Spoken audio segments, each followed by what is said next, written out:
Good morning from lava. আমরা লাভায় hill view হোমস্টেতে কালকে এসে উঠেছিলাম। আজ সকালে এখন বাজে 9:45। এখন আমরা চলে এসেছি ব্রেকফাস্ট টেবিলে।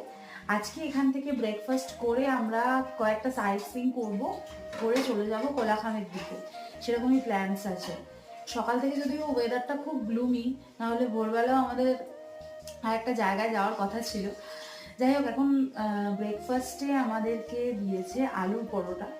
বলেছিলাম কাল রাত্রে আলুর পরোটা খাবো, তো দিদি খুব সুন্দর করে আলুর পরোটা বানিয়ে দিয়েছেন। দেখি কেমন হয়েছে খেতে, দেখতে তো বেশ ভালোই লাগছে।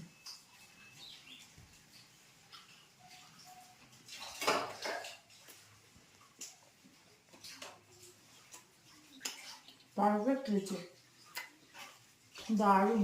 আর এই যে আচারটা দিয়েছে